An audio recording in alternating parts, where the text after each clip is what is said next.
Okay, everyone, I think we can begin. It's 4 minutes past 3 in South Africa. So a very warm welcome to this special session, Networking Friday session on African marine and coastal operational services. We've had a huge amount of interest, and we've actually had 270 people registering from 31 countries, so that's terrific. It's great to see such a lot of interest in the topic. So first of all, we have to offer a very big thank you to the Air Center for allowing us to host this event, and in particular to José Moutinho for setting it up so well, and of course to all the panelists. A small amount of housekeeping. So please post your questions in the Q&A box, and as we go through the presentations, and I will then field those questions in our Q&A session at the end, where we have about half an hour. And I would also please encourage you to fill in the user survey. I put the link into the chat box, and it should be on the invitation and registration emails, because those information are very useful to us. And hopefully we will, if we've gathered enough response, we'll have time in the Q&A to go and look at the aggregate answers and see where people feel the priorities lie. So, good afternoon. My name is Stewart Bernard. I'm Chief Scientist in Earth Observation at the South African National Space Agency. We're very lucky today to be having 6 presentations from around Africa that are focusing on primarily Earth observation derived marine and coastal operational services. And in a world of rapidly changing climates and changing ecosystems, we are fortunate to have the biggest ensemble of operational Earth observation satellites that we've ever had. And by far the biggest contributor to this is the Copernicus program put up into space by the European Commission and ESA and EUMETSAT. And a large part of what we'll be hearing about today is comes from the Global Monitoring of Environment and Security in Africa, the GMES-Africa project, of which Dr. Tidiane Ouattara will talk more on shortly. But this and some of the South African national development has led to a wide variety of marine products and services that are facing either the public good, enhancing the capable state and governance capabilities around Africa, but also looking at the private sector and communities and industry. So I think what will be very interesting today is both the similarities and the differences, and how the different regions approach the development and implementation of these products and services in response to their own regional priorities and user needs. Okay, so we have 6 presentations, and first of all, to tell us a little bit more about the GMES-Africa project is Dr. Tidiane Ouattara, who has extensive experience in Africa and Canada at the UN in both space and its policy relations, and is currently the space science expert and coordinator for GMES in Africa. So Dr. Tidiane, please, the floor is yours. Thank you very much, Stewart, Dr. Stewart. I'd like to say that it is a pleasure, a real pleasure for the African Union Commission for being invited for this important event. On behalf of the Commissioner and the Director of Human Resources, Science and Technology Departments, I would like to convey to each and every participant Warm greetings from the African Union Commission. That being said, I don't want to be long because you experts in marine are here today to tell us and to discuss deeply what could be interesting for Africa. Are you hearing me? Hello? Yes, all good. Please go ahead. We are hearing you. Excellent, excellent. First of all, before jumping on GMS in Africa, I'd like to give you a bit of context in which the space is very important for the African sustainable development. As you may all know, marine and coastal areas are key in the African sustainable development challenges. Therefore, the African Union Commission has embedded the marine and coastal areas issues in the center of the Agenda 2063. This is why during the 13th ordinary session, the African head of state and government of the African Union made a decision to ask African Union Commission to develop the Blue Economy, Africa Union Blue Economy Strategy. In addition to that, we already had what we call the Africa Integrated Marine Strategy 2050. These are the documents showing, guiding as compasses the priority actions of the African Union Commission. In the same vein, science and technology is key for the African Agenda 2063 development and implementation. Therefore, the African Union Commission has developed what we call STISA 2024, which is the African Science and Technology and Innovation Strategy until 2024. And one of the key elements of that strategy is the space policy and strategy. And space policy and strategy is just a kind of guiding principles and key actions to be taken to optimize the use, the full potential of space for African sustainable development. It is to use space, to apply space in different thematic areas. Today, we look at just the contribution of space to marine and coastal areas. Therefore, the African Union Commission, as implementation leg for the space policy and space strategy, has signed an agreement with the European Commission, European Union, to support the use of Earth observation for marine-derived, I would say, services, operational services, in the context of global monitoring for environment and security, GMS in Africa. GMS in Africa is a joint program with the European Commission, as I said, 30 million euro. It is 30 million euro. It is an opportunity for the African Union Commission to thank the European Commission, to thank GRC, Joint Research Center, and the UMETSAT, that are the technical bodies supporting the implementation of GMS in Africa. GMS in Africa, it is also about 4 consortia, and each consortia, as you know, is made up of at least 5 institutions from 5 different countries. Currently, it is about 22 institutions from all Africa.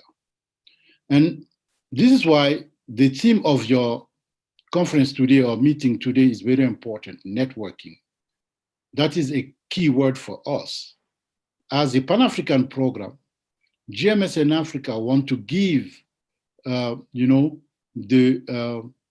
baseline, the backgrounder, but the continental program, the success of a continental program resides in the networking. This is why we think that your activity today is more than relevant for GMS in Africa. And again, we want to thank you. GMS in Africa, it is about how to use data and infrastructure, Earth observation data and infrastructure to support marine. It is also to develop some services, to provide some trainings and to create awareness and outreach, mainly with the decision makers, the policy makers, because not all of them, I would say most of them, don't know to what extent space, mainly Earth observation, can support. We are more than happy after 2.5 years or 3 years of implementation of this program. We've seen that the 2 consortia under GMES-Africa, 2 marine consortia, are working closely, either individually or together closely, to address specifics like overfishing, illegal fishing zones, traffic management, etc., etc. They will have opportunities to dig into the details in a few minutes. For us, again, we have to be able to build on what they are doing. Since space is relatively new in Africa, it is clear for us that this is just a beginning. And the capacity development is very critical in terms of infrastructure, but in terms of human capital. Africa will need to train a lot of people, and the population is young. It is an opportunity. What we want also is something we call under GMES-Africa, the cross-fertilization. We would like to see not only GMS consortia increasing the cross-fertilization, meaning sharing best practices, sharing knowledge, even supporting each other's. That is something we would like to see as a key action area among the findings from this meeting today. I don't want to be very long. I have 10 minutes and we have a lot to say, but globally, what we would like to share with you is our hope to see African marine institutions using more and more space products and services, starting by Earth observation data.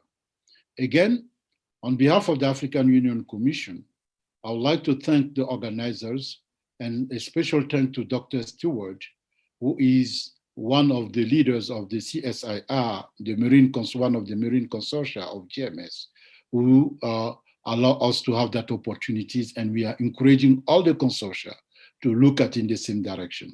Thank you very much, and we will be with you with pleasure. If I'm not here personally, my colleagues are connected and they will follow all the working session.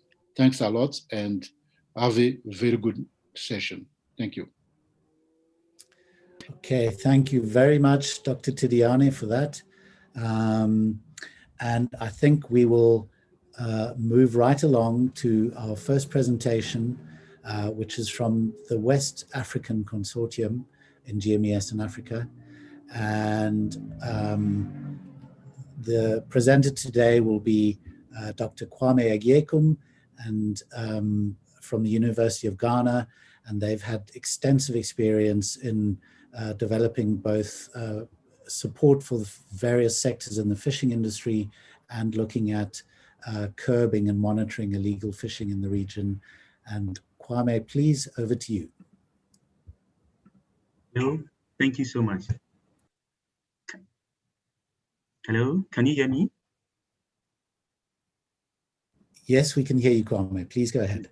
All right, thank you. All right, so today I'm going to talk to you about how we are using Earth observation data to support the management of fisheries resources and the coastal environment in West Africa. So just like Dr.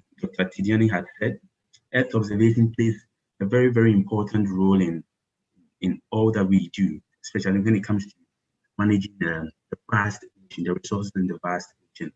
So back in West Africa, and like in many large marine ecosystems, we're endowed with very, very good resources that we need to ensure that it is conserved and it's made available for the next generation. So, like in many places, the countries in the region and the governments involved in West Africa primarily want to ensure that our ocean space is properly governed. Then we also want to ensure that the resources in there are safeguarded. So people go out to take fish or to find resources, and we must ensure they are safe. So how do we get to do all of this? In this talk, we will show you how we are using satellite data to do that.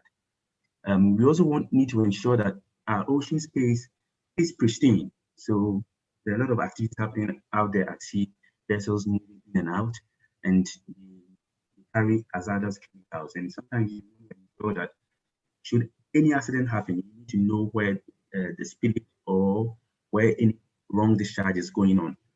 So primarily, we have to, as one unit, ensure that our ocean space is beyond our reach. What I mean is that it's a vast area, and we need to know what goes in and out. Whatever we are doing, we need to have an eye.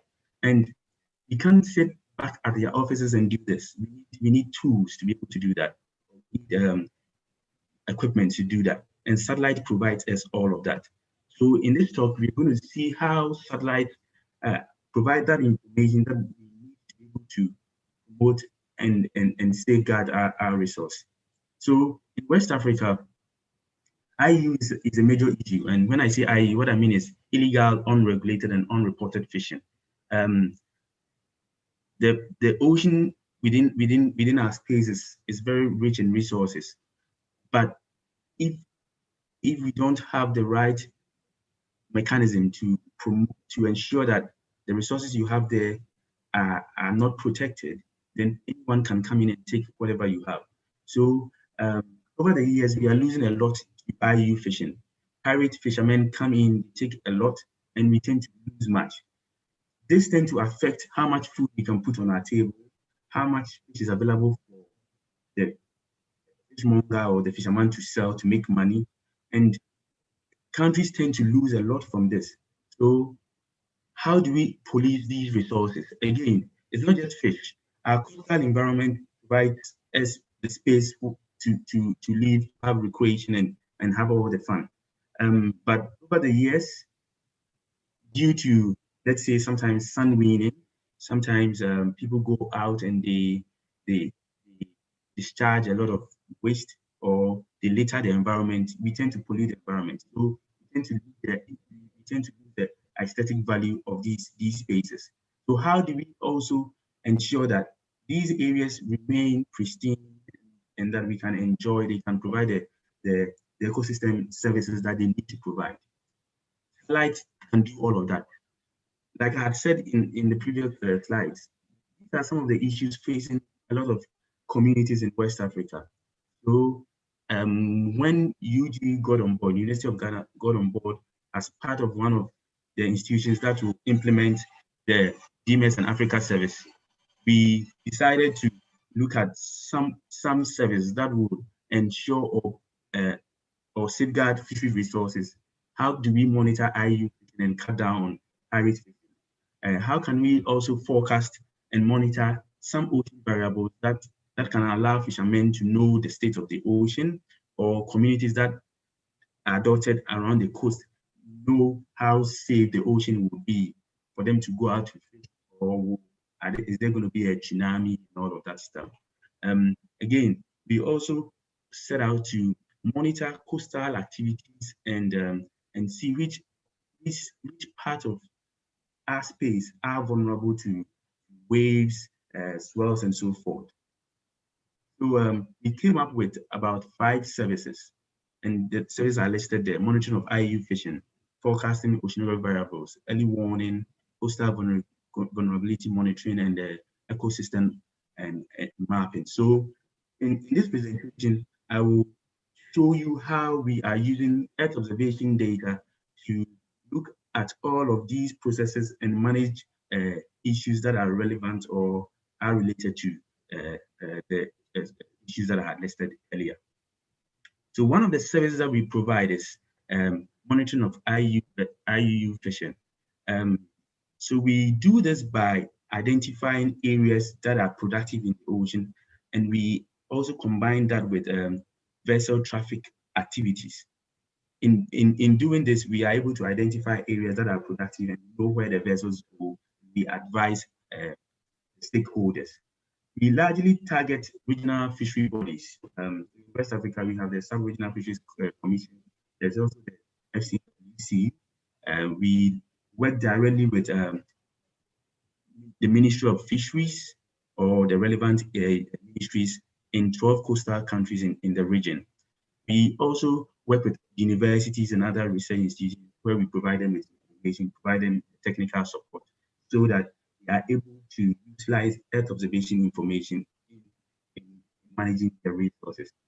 So some of the products that we generate largely rely on sea surface temperature data. So you need information on how warm or cold the ocean is. You need to know the productive areas of the ocean. You can find all of that from the color of the ocean. So when the ocean is very productive, it's green. When it's less productive, it's kind of like blue.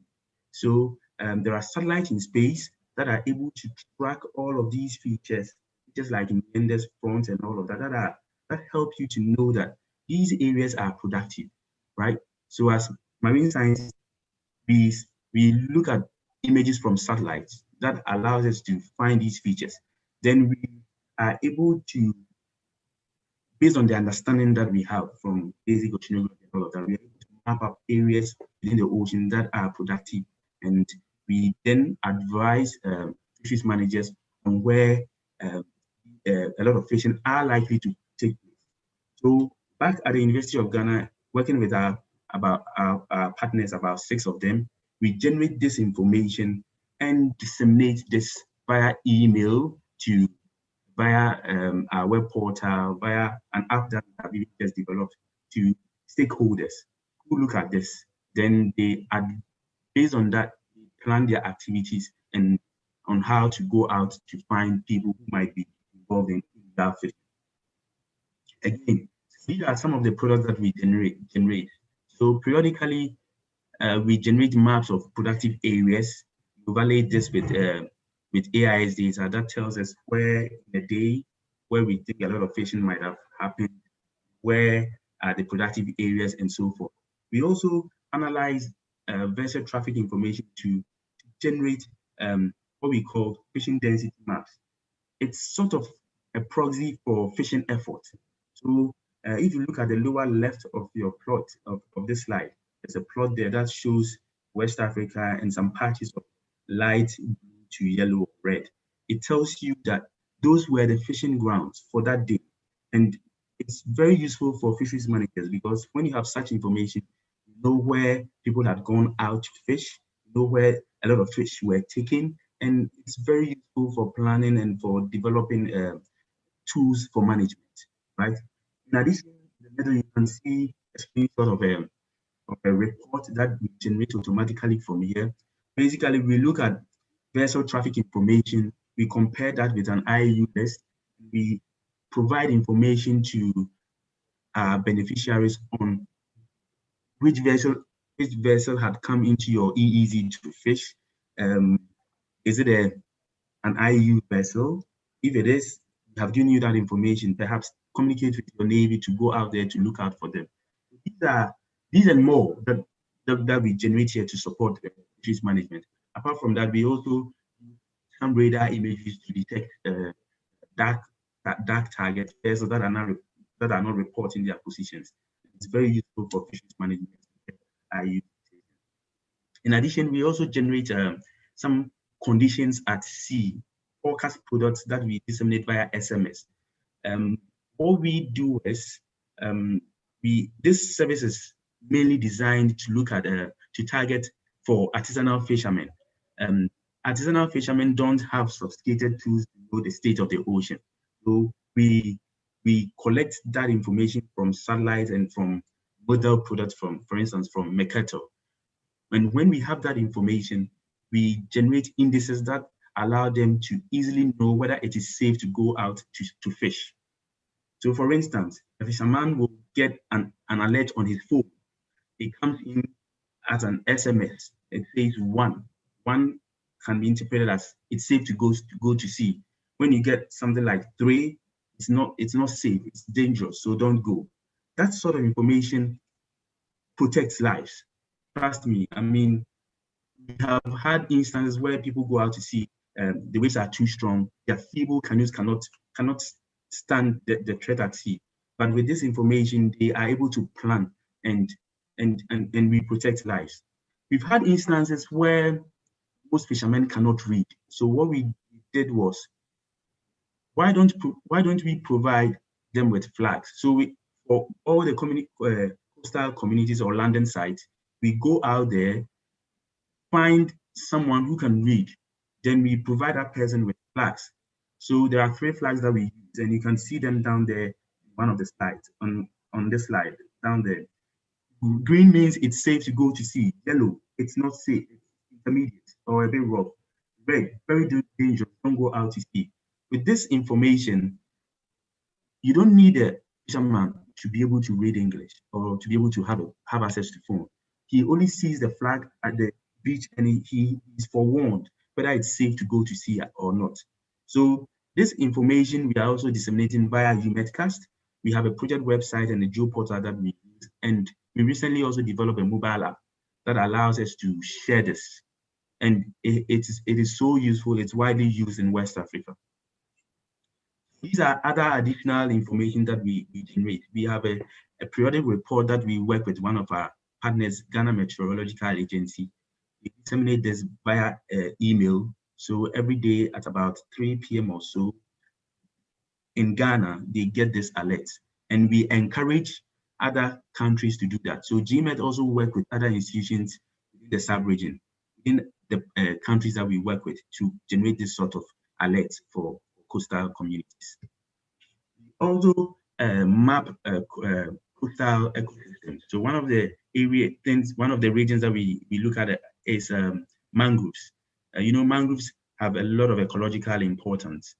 Apart from them forming a buffer to shield us from like swells, big waves, and tsunamis, they also have huge importance in fisheries. For instance, they are nursery grounds for some fishes. So we need to promote and protect them. So one of the things we do is we map out these sensitive coastal ecosystems and generate reports on how they are changing over time, and make this available to our stakeholders in the region. This is the approach that we are using a lot of Sentinel-2 Landsat spots and some world scenes, NDVI calculation, then classify these indices to know the land cover change and the distribution. And we disseminate this via our geo portal and other applications. We also have another service that looks at coastal vulnerability. Most spots in coastal spots in West Africa are vulnerable to a lot of strong waves. So we have a lot of coastal erosion issues out here. And it's one of the needs for most of these countries. So we periodically, using radar images, identify areas that are constantly changing. So we call these hotspots, and we update countries on certain parts of their coastline on how the area is vulnerable. It is very, very useful for a lot of coastal communities, and especially landing sites. So most of these landing sites are they are very poor. They don't have expertise in knowing how their coastline is changing, and it tends to affect their activities. So we share this information out, and it helps them in planning and safeguarding these areas. Apart from all of these services, one of the things that is very, very key to us is capacity building. So we periodically design training materials on how to acquire, process, utilize Earth observation data for various applications. So for instance, currently we are running one together with GMES-Africa on how to utilize Earth observation data for mapping potential fishing zones, identifying fronts, analyzing AIS data to identify IU fractions at sea, right? Those are the things that we are very much excited about. We are so keen on developing expertise in West Africa so that Earth observation can become a key component in getting information for decision making. We are also keen about developing young ideas. So one of the things that we are doing under this project is to bring together young guys with a lot of ideas on developing mobile application, analyzing data, visualizing data, and guiding them on how they can identify issues that affect coastal systems, marine systems, and people within the coastal environment, so that they can develop tools and applications for them to get information, help them in decision making, to be able to manage the resources and make good use of the coastal environment. So these are some of the things that we are engaged in. And as my other colleagues from the other region also talks, a lot of issues will come up. I'll be here to answer any question. Thank you so much for your attention. Kwame, thank you very much for that. That was extremely interesting as always.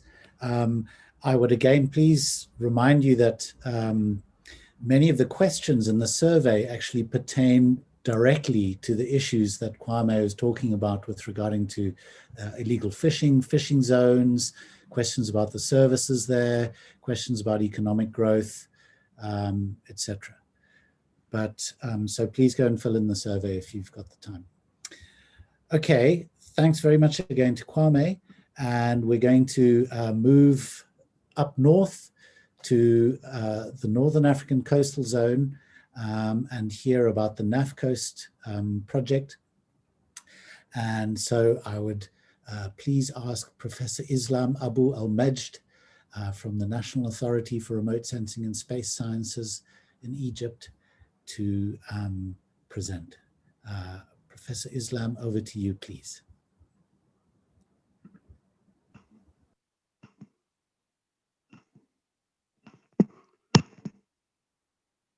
Thank you, Stewart. And thank you, Jose, for this webinar initiative for the Continental Gathering for Coastal and Marine. And I'll share my screen and give you a little bit insight on Northern Africa, coastal and marine services. We are very lucky, and thank you, the AUC and the GMES-Africa program, to engage North Africa and GMES-Africa, which is an extension to MESA, whereas they are looking just for sub-Saharan. So engaging of North Africa is quite thankful to African Union Commission and European Commission. And thank you for funding this project, for the opportunity to show off in North Africa how much Earth observation is quite important in coastal and marine and cross-border sharing resources. And of course, is the North Africa coastal and marine project that develop two main basic services. And if you look to the screen, you would see is the coverage areas as the Mediterranean Sea, the Atlantic Ocean, and a part of the Red Sea, engaging four countries, Egypt, Tunisia, Morocco, and Mauritania. However, in a lot of our services, we cover the Libya and Algeria as well. Two main services we are focusing now in this phase of the project, which is oil spill surveillance, and how much Earth observation could provide to the stakeholders and users the monitoring of the oil spills, particularly in Mediterranean Sea, which is a lot of traffics of oil tankers, and Red Sea as well. The second service is potential fishing zones, and how much the open sea fishing could be part of economic growth in North Africa. And I'll give you insights on how much the project was doing in this area. Surface one, the oil spill.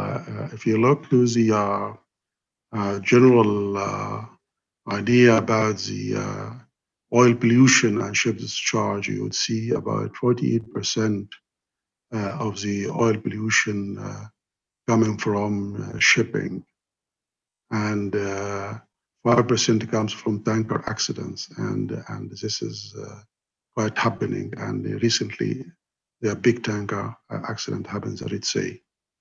And the area is also potential for exploration and production, and this is another source of pollution from the platform. The oil pollution problem, when the oil spill into the sea, it takes a fast spreading in the water and create harm to the ecosystems and marine environment. And if you look to 1 ton can cover more than 12 square kilometer area, which would substantially affect directly the marine ecosystems. And for sure, as you might know, that it takes longer to remediate and clean up the environment. However, if you took an immediate action for remediation, it might improve the situation. And this is how much to engage these stakeholders to ensure that such remediation could take place accordingly and fastly. The oil spill monitoring in this project, we rely on the Sentinel-1 radar data. The Sentinel-1 radar data, it provides the opportunity to keep your eye on the sea day and night. Any weather, winter, summer, day, night, whatever, the C band and the VV polarization band is optimum for oil spill detection. And you can easily isolate and see this oil spill spreading. However, to keep your eye on the marine environment using SAR data, you need huge data processing. And actually, we have a high performance computer that keep 24 hours processing the data. And we use a Sentinel Data Hub to download the data and Google Earth engine to look at the data over the web online. And for sure, ESA Snap Toolbox is quite essential to this part. This is a theory behind the oil spill and how much is the signal from the radar would play an effective role to map and outline the oil pollution. The logical framework is that the data, input data, Sentinel data, all the necessary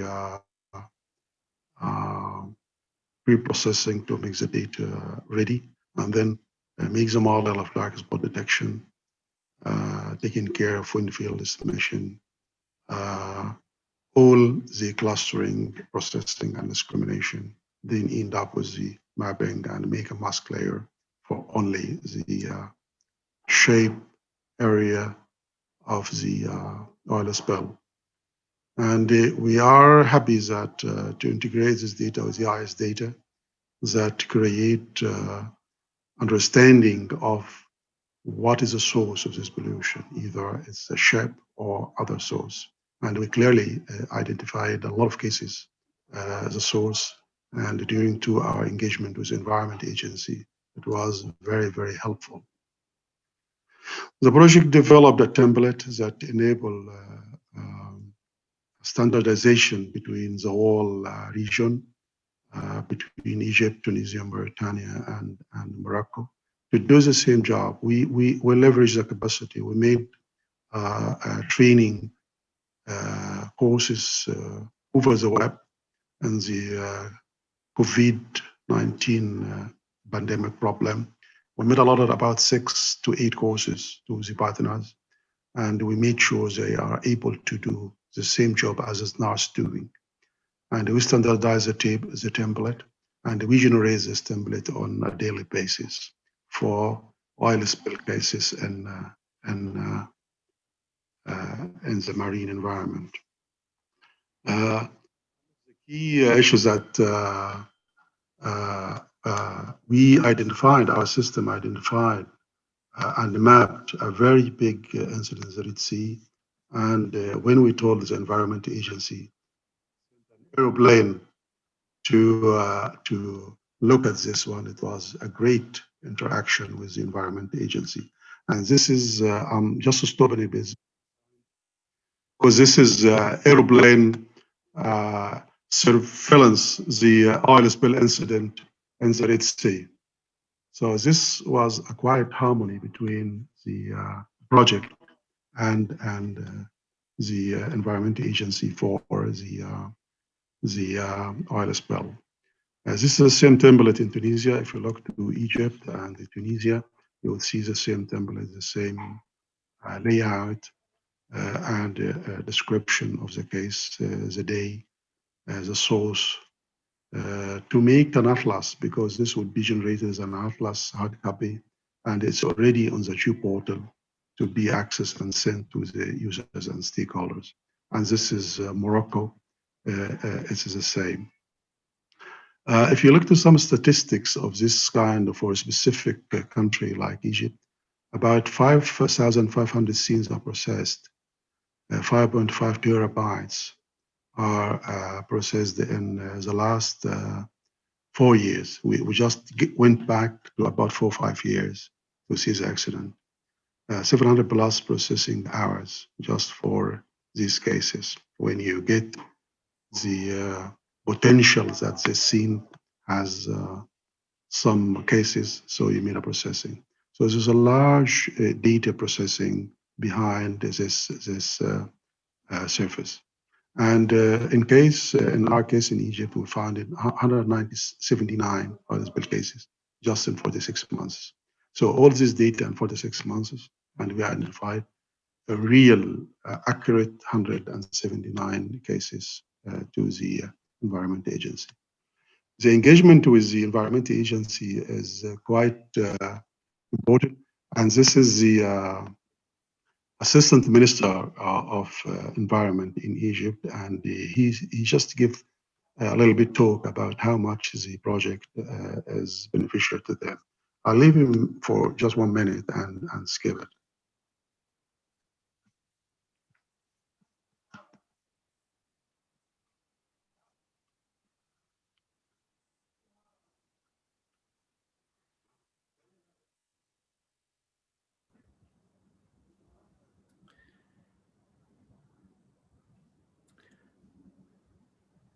Islam, we're not getting the audio.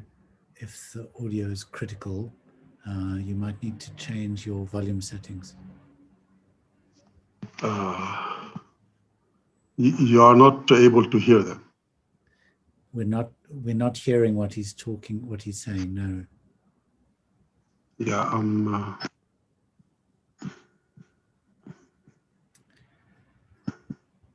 Are you hearing what he's saying? I'm hearing what he's saying, but I don't know why. Okay. Now I suspect it may be a a technically insurmountable challenge in a small amount of time. Do you hear him? No. No? Okay, this is Assistant Minister of Environment, and due to our engagement with him, he's just making a snapshot as the video to show how much the project was supporting them in oil spill monitoring. The same for the manager of the disaster risk reduction unit in the Environment Agency. So we succeeded in this surface development of oil spill monitoring to get very live engagement with the Environment Agency for this particular issue. The second surface is potential fishing zones and open sea fishing. And if you look to the Mediterranean Sea as one of the main sources of fish to North Africa, however, there is some countries like Egypt have coastal lakes, inland coastal lakes that contribute to the fish production, but other countries not. And most of the northern countries, Egypt, Libya, Tunisia, Morocco, Algeria, they rely potentially on Mediterranean Sea for fishing. And there is a major fishing of 3 main types, Sardinella, Ochoria, sharks, and white mullet. However, there's other species that of high production. But these are the three main sources that contribute to the economy and contribute to the local fishermen. As we heard from our colleague from the University of Ghana, SST and chlorophyll A is quite essential and important for the favorable condition of fishing times. The value added of the fishing potential fishing zones to help the local fishermen and the fishery institutions and the people who are taking care of fish resources with the time and the effort, reducing the period, improve the profitable area and status where the fishermen can go and fish and when. This is quite important if you send as a fisherman such information who doesn't know anything about information technology or Earth observation. But he does need that today is good in this area, or today is bad, or there is no fish, but there is fish, but there is something not good with the weather. So this is kind of integrated surface that we are developing in Egypt and Northern Africa. We rely on MODIS data and Sentinel-3 data as well. Some limited to wind data from local partners, but it's important for the waves and currents.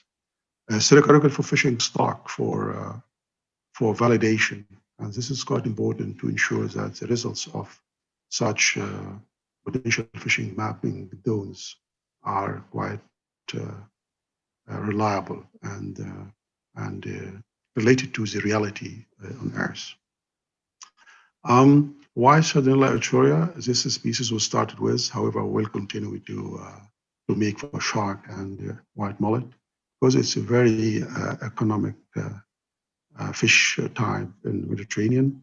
It contributes by 30% for total fish production in Egypt, and about 28, 29 in Morocco, and Indonesia a little bit less than this, but again, this type is quite important as a fish source in this one. There's a model and the suitability, favorable condition for the emission of chlorophyll A with some treated process to map such a potential fishing zones. Again, we standardize the template, and we created on a daily basis this potential fishing zones. This is for the whole area to use MODIS data. We make it for the whole area from Egypt, the Mediterranean Sea, and Atlantic Ocean. And each country, they made it for their own economic fishing zones. This is for Egypt, Tunisia, Morocco. And if you look to the daily basis, this is quite important and supplies this information to the fish resources people. Definitely, we have to engage the stakeholders and to talk to them and see how much this information is quite important and quite valuable, and how can we improve this kind of information. And we made two workshops, one in Tunisia and one in Egypt. And for fishing zone as well, if you, this is again some statistics. How much data processed to generate 180 K square kilometer of the fishing zone in 16 months. So this is huge processing data and scenes to be downloaded and processed, and about 460 hours processing, just processing for this data. This model, it's not, I can say that the oil well monitoring is now a fully mature application that created some impact on the society and the Environment Agency. However, as the potential fishing zones, I can say we are trying hard to make it mature like oil spill. We are developing now apps, mobile apps, And this mobile apps for SDP and oil spill would be very helpful to the stakeholders. For the SDP, it's BFZ, it will be very helpful to verify this services and improve it. Once this mobile app gets a communication with the fish resources institutions directly and as a fisherman, I'm sure we will be able to create such high validity of the service. I can conclude that GMES-Africa program provided very good opportunity to develop Earth observation services that serve the community. And this is quite important that you make something that go directly to the community and create some changes. And NAFCOAST project is a showcase of North Africa partnership, cooperation in coastal and marine services for air pollution and environmental problems, and the fish resources and the potential fishing zones. It is an enabler to leverage the technical and scientific capacity in new application. This happened by many courses we made, advanced imagery processing courses on site, and about 6 to 8 courses online for oil spill and BFZ, and even open source, QGIS, GNO, GeoServer, Bolelang applications. So it was a very good opportunity to make leverage of the technical and scientific capacity for the project partners and stakeholders, because we extended these courses to the stakeholders. It bridges the AO application from research to the societal benefits, and this is quite important that to make the research applicable and helpful to the society. I thank you very much, and back to you, Stewart. Great. Thank you very much, Professor Islam, for a very interesting and informative talk. And it's terrific to see all of the development in North Africa.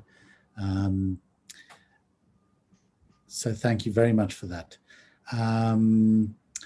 Okay, we are now going to make our way across to East Africa and out into the Indian Ocean. We know there that recently they had a very tragic and well-publicized oil spill. But to tell us about the developing products and services from the Mauritius Oceanographic Institute is Oomarsing Gooroochurn. Oomarsing, the floor is yours, please.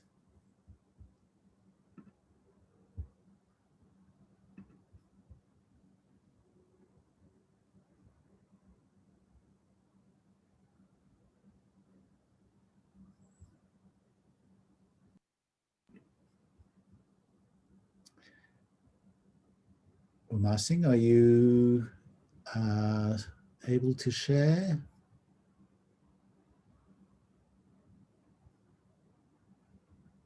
Okay, I see that we may be having a technical issue.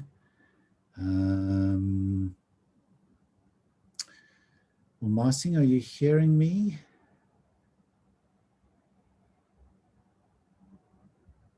Okay, we may have to move to the next presenter and try and get Oomarsing back. I'm not getting, I can see that he's still connected, but no response. Okay, oops. And he's back. Aha. Yes. Welcome back. This is good. When I was about to start, I had some connection issues. That's always the way it works. Okay, anyway, please, the floor is yours. Share your screen. Okay, just give me 1 second. I'll share my screen.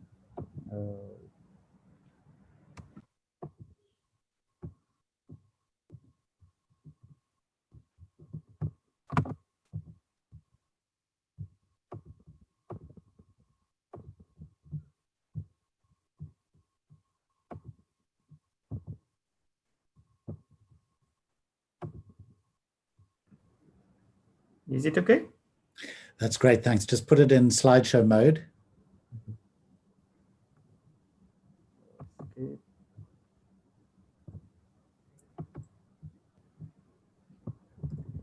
Okay. Now it's okay? You just need to try and get it into presentation mode if possible. That's what I'm trying to do. Just give me another second. You have to name the editing mode first.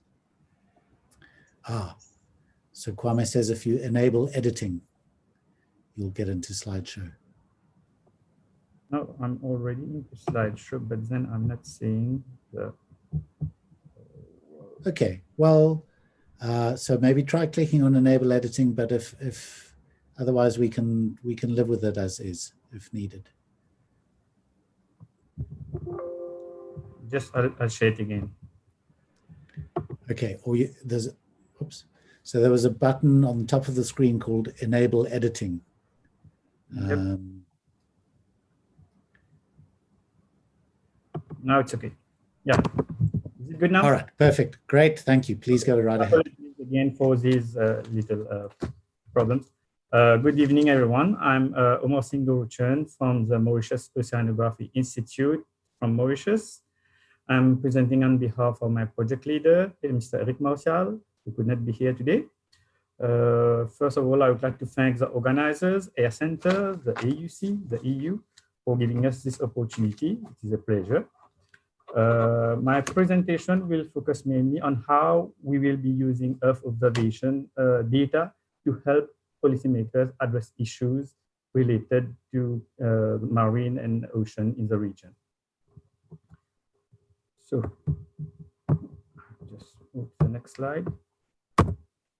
Okay, so the marine and coastal management in East Africa region is under the GMES-Africa program is about promoting a more sustainable management of marine and coastal resources by improving decision-making process with the provision of additional pertinent information to mandated institutions in the region. The MOI, like rightly mentioned by Dr. Tidiane earlier, is the lead consortia for the region. We have as partners the Institut Halieutique des Sciences Marines from Madagascar, Kenya Marine Fisheries Research Institute from Kenya, Seychelles Met Service Authority from Seychelles, Tafiri, Tanzania, Tanzanian Fisheries Institute, the WIOMSA, and as associates, we have PML and also CSIR. Our FEMA, Marine and Coastal Management Service, consists of two components. The first one is an oceanic component, and the second one is a coastal component. Under the oceanic component, we have 3 applications: monitoring and forecasting of physical, biological, oceanographic variables, fishing zone monitoring and protection, 3 days marine weather forecast.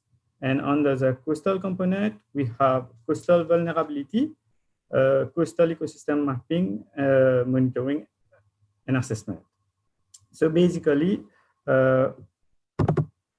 our users for each component are, like you must be aware, national Met services in the region, fishing authorities, coast guards, operators in the tourism industry, coastal community, scientific community, and fishermen for the oceanic component, and ministries responsible for fisheries, environment, tourism, oceanographers, scientific communities, disaster management agencies, and NGOs for the coastal component.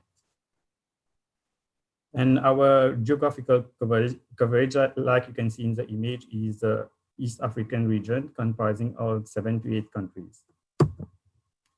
I will be talking mainly on 3 examples, 3 concrete examples at national level where we are using Earth observation data to address pertinent issues on a local scale. The first one is about potential fishing zone identification in Tanzania. The Tanzanian Fisheries Research Institute introduced a PFZ application to around 20 district fishing officers in December 2019. This tool has been presented to around 148 ring net fishers, and through a public and private partnership between Tafiri and the Deep Sea Fishing Authority, which is a private entity. What they have been using is chlorophyll A and SST font data derived from MODIS and also Sentinel from the GMES-Africa station to produce potential fishing zone maps. And currently, Tafiri is disseminating PFZ map to around 30 ringnet fishers from Unguja, Pemba, Tanga, Bagamoyo, Kilwa, and Ouattara. In return, what the fishers do with this data is actually they get access to more profitable fishing ground, thus reducing fishing effort in an attempt to optimize their catch. And in return, the fishers provide geotag fisheries information to Tafiri so that they can manage their stock in a more convenient way. You can see in the picture how these are the kind of images that are given to fishermen. And this system is currently working very good in Tanzania and also in other countries. I'm showcasing Tanzania as an example. And this is one of the ways, from the other sides of Africa, where Earth observation data derived from the program is being used to identify potential fishing zones. My next example is about tracking oil spill in Mauritius, like you rightly mentioned, Stewart, earlier. As you are all aware, Mauritius got hit by a major oil spill event 2 months ago. And during that event, fishing forecast data from Copernicus was used to predict oil movement, movement of oil slick. And at that point in time, sea surface current data was very crucial and was given on an hourly basis to the disaster management center crisis unit that was set up in place, so that they could decide on an hourly basis on where to place the booms to contain the floating oil that was spreading at a very small space, and also to predict any new spill that was bound to occur in the event that there was still oil on the vessel. And you're all aware that due to movement of tides and current changes in tide and current, it become a bit messy to try to decide on where to put booms and also where to convert the efforts so that we can better protect our environment. And this is where data derived from the program, GMES-Africa program, came into place, where we have been giving these data on an hourly basis to our policymakers. And not only that, we have also used Sentinel data, Sentinel-1 data from saw images like mentioned earlier to the policymakers to get a real picture from top of how the oil was moving in the lagoon. And also we have been using Sentinel-2 data, which you get it once per week or so, where you get a real picture of where the oil is, and this information was also helpful during the crisis period of the Ouattara event. My last example is about harmful algal bloom observatory in Madagascar. Intoxication by marine animal consumption incident occur regularly in Madagascar. Previously, a few years back, there was sudden death of local community that was reported due to consumption of fish that eat harmful algae, specifically Pyridinium bahamense. And this is why the EHSM came up with a harmful algal bloom observatory in 2014.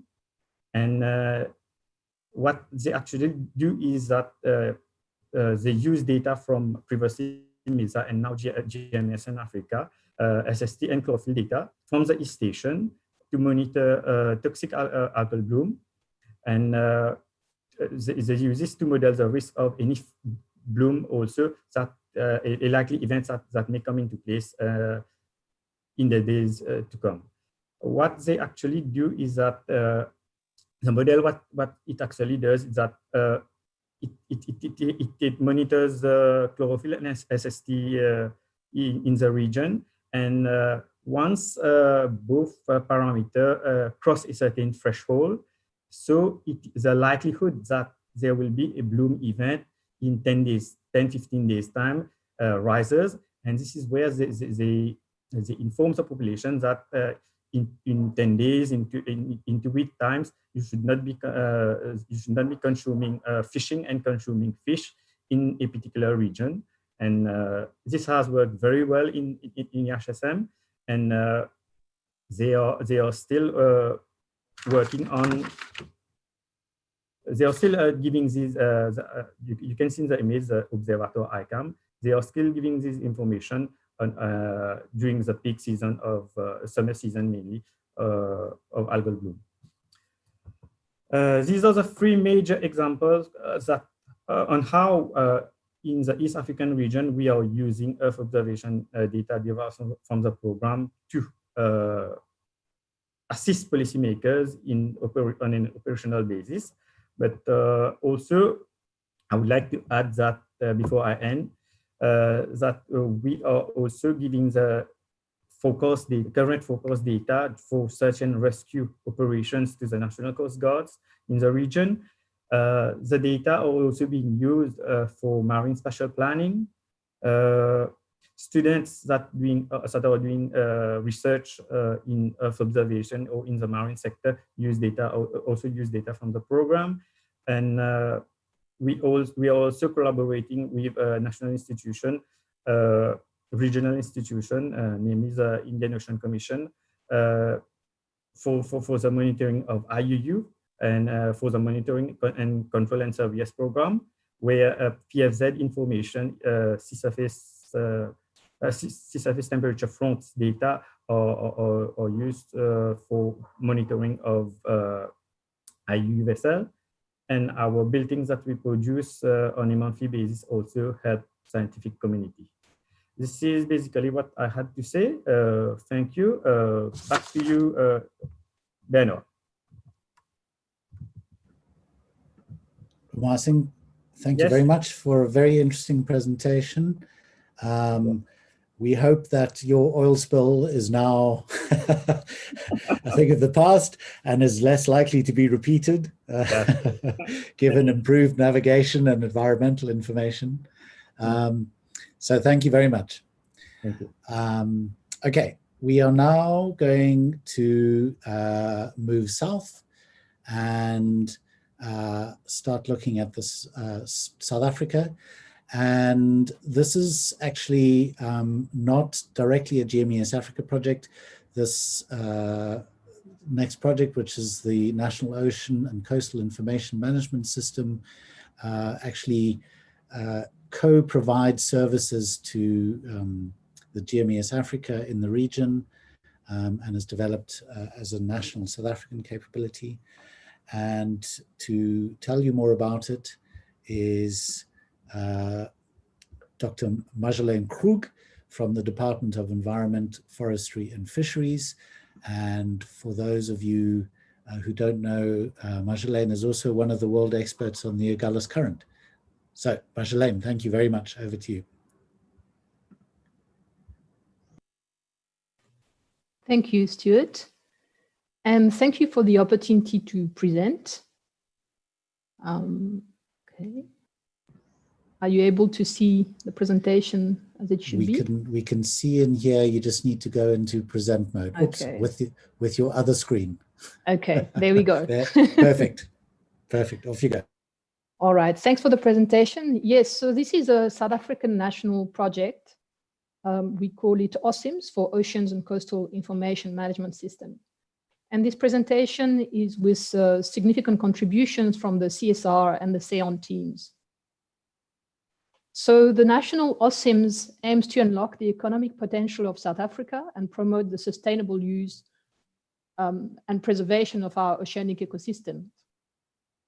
OCIMS provides support to key stakeholders for the day-to-day management of South Africa's oceans and coasts through decision support tools, which can be accessed through the website, which is www.ocims.gov.za. So OCIMS is a project that builds on a wide range of partnership. And the two major South African institutions which are currently contracted by the Department of Environment, Forestry and Fisheries to support OCIMS are the CSIR and SAON. And the CSIR was nominated by DEFF in 2015 as the service provider to facilitate the implementation of the project and to co-develop OCIMS. SAON is involved in the long-term data curation activities, ocean modeling, and product developments. OCIMS partners contribute to projects through co-funding or the provision of key data sets. For example, the South African National Space Agency, the South African Marine SANSA, which provides safety at sea enforcement, and we have the weather services. So there's many partnerships. It's a true, although it's a national project, but it's really has the potential to rally and bring the whole South African community together to work and address societal issues. The project started in 2015 for a first period of 5 years, and it provided the stakeholders with daily support on certain operational decision support tools. At the moment, we have 8 decision support tools at different stage of maturity. And each of those decision support tools development is driven through technical advisory groups or tags. We currently be in between phase 1 and phase 2. So phase 2 is just started. And during this next 5 years, we aim to further develop the project and bring to maturity some of the emerging decision support tools, such as the top marine predator or water quality tools. We also want to really increase our efforts in ocean modeling. And in time, we want to migrate the IT infrastructure from the CSIR to the department. So the project has a long-term vision. I think that's the main message I want to put forward here. And our 10-year strategy until 2030 has been approved by Director General. So this is just an overview of the different decision support tools, where we have marine spatial planning to inform on marine spatial planning and the development of marine area plans. We have a coastal flood hazard tool, a coastal viewer, and those first 3 tools are more static, which means they don't rely on the daily type updates of data sets.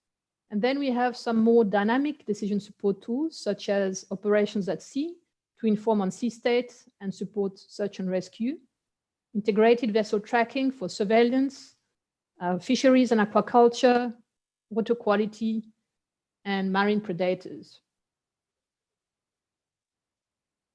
So I'm just going to go through all of those decision support tools quite quickly. So the coastal viewers on the MSP desktop have put together because they essentially work from a GIS-like platform with different layers and displays. So they're similar tools. One is publicly accessible, which is the coastal viewer, and the other one is only restricted to certain users. And it's really to support governments and make sure, that government departments are aware of the different activities and risk associated with certain areas. So you can overlay certain layers and also identify the number of activities in the EZ, and you have a choice to look at things like marine protected areas, coastal management lines, general discharge areas, flood lines, wave atlases, and this sort of information. Then we have a coastal hazard tool, which is essentially supporting a range of stakeholders, coastal municipality, provinces, town planners, disasters managers, environmental practitioners and developers. And this is essentially what they call a bathtub type model, where you can use a slider to basically see which areas would be flooded if the sea level was to rise beyond a certain threshold. At the moment, It's just a simple slider, but in future there will be improvement with the inclusion of reference conditions in the coastline. Then there's a water quality test. I mean, this is very much in the initial development phase, which uses high resolution Earth observations, essentially from the Sentinel series, currently processing MODIS and Sentinel-3. And in future, we want to also maybe use the API, the Sentinel hub to be able to look at Sentinel-2 data. So this is you can see like how, you know, this could be used to map out potential outfall or illegal discharges. But we also want to link this Earth observation data to in situ data. And one of the difficulty at the moment is we don't have enough in situ data. So we're busy building that up. And we are working to maybe create an app to allow the easy uptake of data from the different people along the coast who are gathering such information, but don't necessarily have really a lot of expertise in data management. Same with the marine predator test. It's still in the preliminary phase of development. And it's currently displaying data from citizen science, iNaturalist, and Fisheries. And we're busy developing an application to capture the well logs from approved operators, where they can just go at sea and just capture, you know, we can record their trip, where they were, what species they saw, what the behavior of these different species was, and that can over time be built up into our database, and hopefully we can use that database to get more information on both, which will help tourism, but also, you know, the tracking of these species. The operations at sea is a tool that was developed in partnership with the South African Weather Services, and it provides access to sea state forecast of wind and waves. At the moment, it's a little bit interrupted because we are renewing our data agreement with SAWS, the Weather Services. And we hope that through this new data agreement, we'll get access to much higher resolution forecast with 1.5 kilometer resolution winds and about 3 kilometers wave resolution forecast. But there's also a tool in there to help safety at sea and improve the response times for the National Sea Rescue Institute, where we provide estimates for the search area. And this tool is really just a way to calculate quickly the drift position of people who may have been lost at sea, and just to minimize human errors and really increase the response, decrease the response time. It's used at the moment for training by the National Sea Rescue Institute. And one of the things is that it's quite useful because they use a lot of volunteers. So the volunteers can be quickly trained on the system and use that if there's an accident at sea. The fisheries and aquaculture desk. So if you go to the website, you'll have access to a range of products, and you can also look at detected harmful algal bloom with alerts. You know, there's a table there that provides you with access with what regions are at risk at the moment. So there's those little red dots, and then you use an algorithm to mark with a polygon the regions of these hubs. So at the moment, there's 12 coastal regions within the first 25 kilometers of the coast, which are used for the bloom analytics. And the bloom analytics involves using threshold in the chlorophyll A concentration and flagging very high values of chlorophyll A as potential blooms. So if a bloom is present, you have an alert on the system, which is provided in red, but we are also using WhatsApp groups for sharing the information, and the WhatsApp groups are also used for stakeholder engagement and product development. So another decision support tools, which has received quite a bit of attention and is used every day by our enforcement agencies, is the integrated vessel tracking tool, which uses AIS messages decoded and filtered. And there's been a lot of effort that has been put to process this data in a way that's very, very fast. So at the moment, we have about 3 million unique messages per day that go into the database.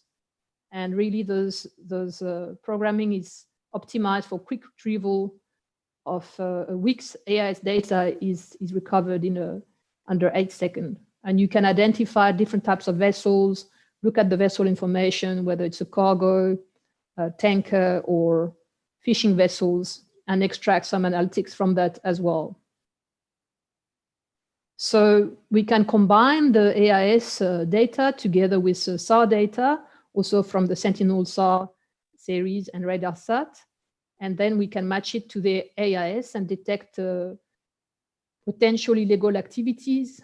We can also identify oil spills and link those oil spills to the vessels. So this is really useful to detect illegal bilge jumping or oil spills. And suspicious activities, for example, if a vessel enters a marine protected areas, then there's an alert that is circulated through an app which is called Telegram and to specific stakeholders.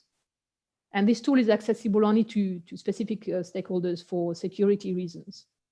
And it's allowed us to it has helped in leading to the arrest of several vessels. So in future, what we hope to bring to the system is operational ocean modeling. And this is done through our partner, SEON, and through the SOMISANA, which is the Sustainable Ocean Modeling Initiative. I'm not going to read the whole thing, but you can read it.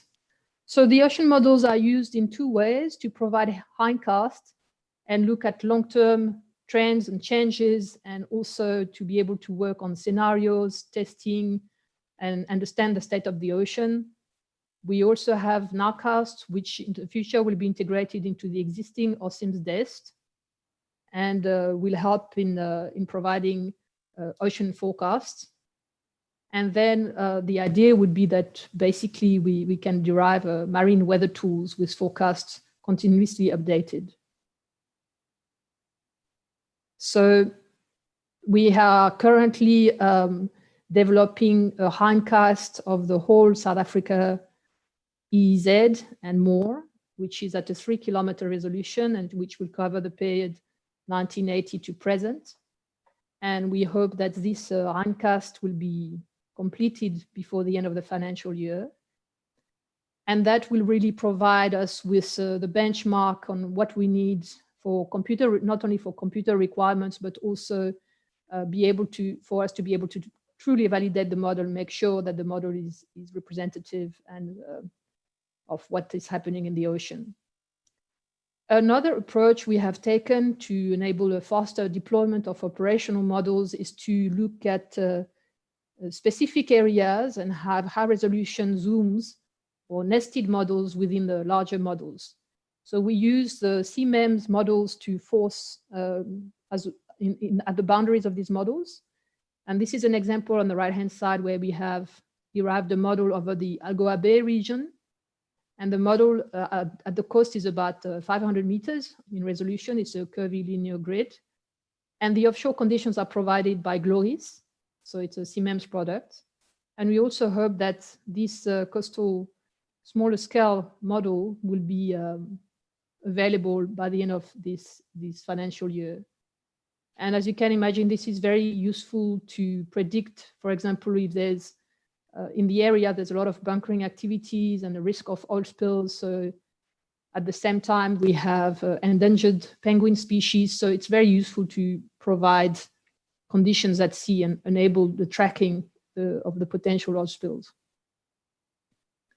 We are also working with satellite data to provide value-added products One product that we've developed at SEON and at DEFF is an algorithm which extracts the location of the agaleth's current core and edges. And that can be deployed both on the altimetry data as well as the Mercator data, so the real-time forecast from CMEMS. And then we can do also eddy tracking, and we're busy doing things like volume transport monitoring, etc. Other tools that we are busy developing is a tool to track marine heat waves in real time based on the sea surface temperature. So this is just in development at the moment, but that's where we're looking towards in the future. Thank you. That's it for me. Excellent. Thank you very much, Marjolaine. That was very, very interesting and informative. So we're running a little bit behind schedule, so we're going to move straight on. We can overrun a little bit, which I'm suggesting we're going to do by about 10 or 15 minutes for the Q&A. So we'd obviously like it if you stayed with us for that. So now we're going to move to the GMES-Africa project for Southern Africa called MarCoSouth, and Bolelang Sibolla from the CSIR is going to present that for us. Over to you, please, Bolelang.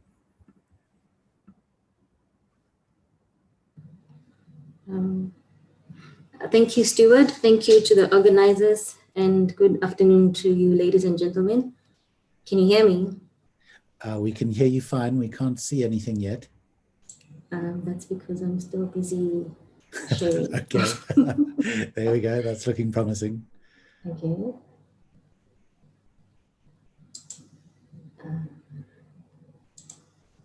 Okay. All right, perfect. Can You're you off. see anything? All right. Okay. My name is Bolelang Sibolla. I'm from the CSIR, and I'm representing the whole MarCoSouth team. And I would like to thank you for the invitation and affording us the opportunity to talk about the work that we've done so far.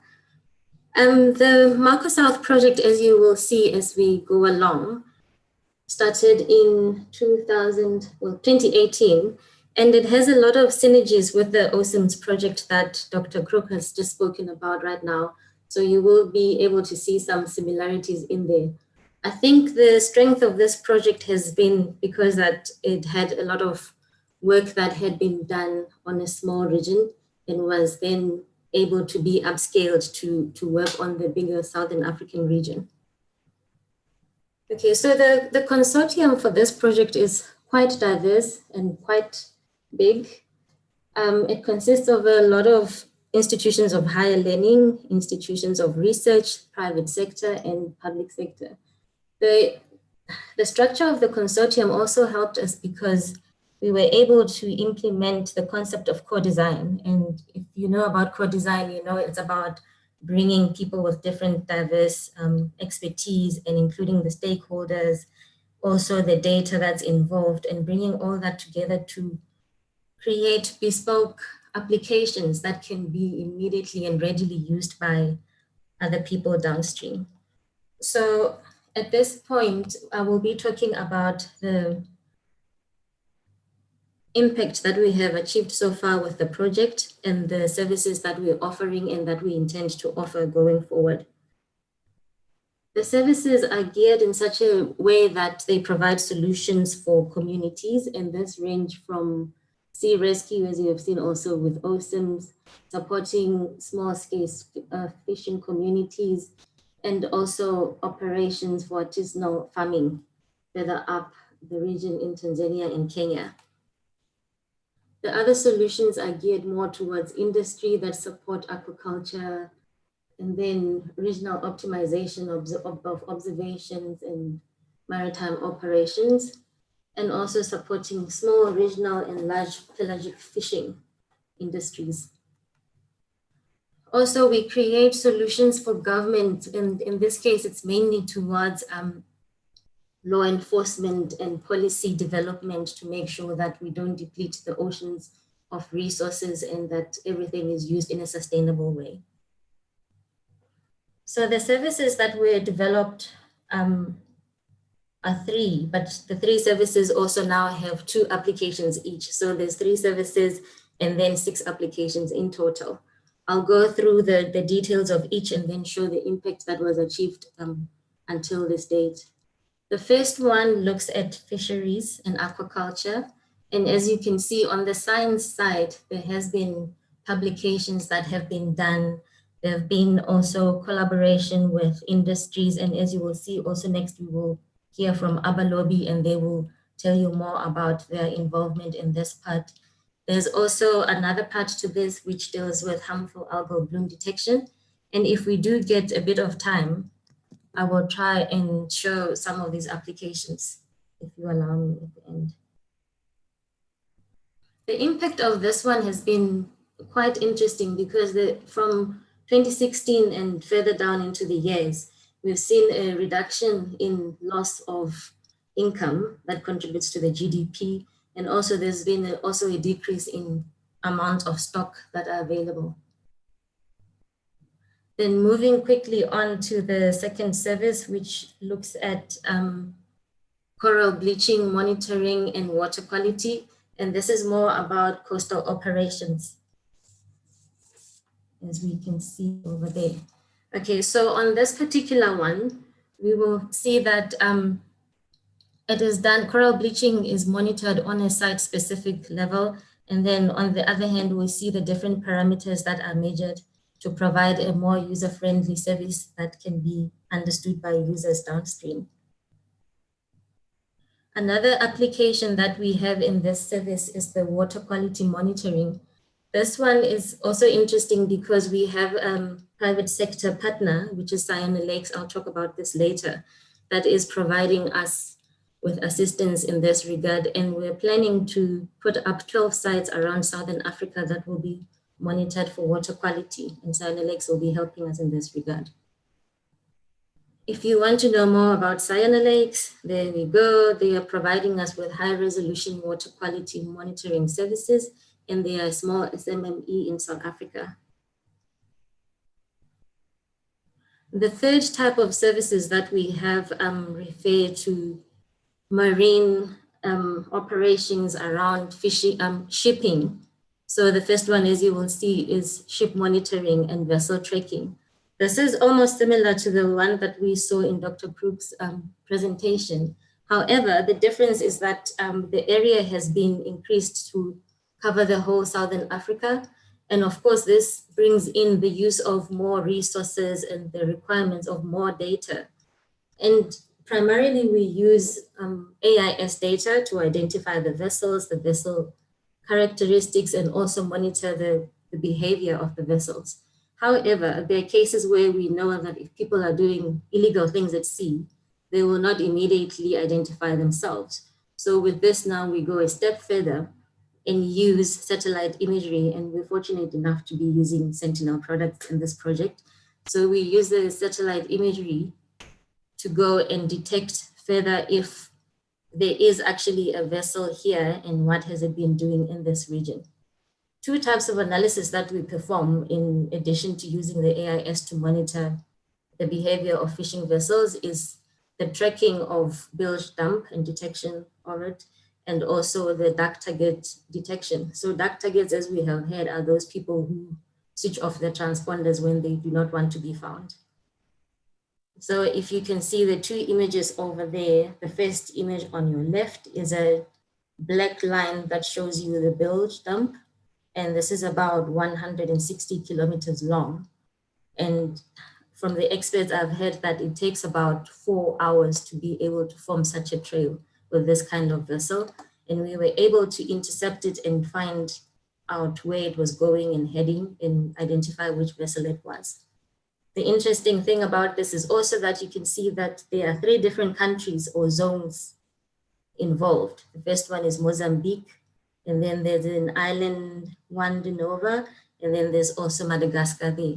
So you can see this is a very important event that we were able to find using the analysis available within the MarCoSouth project.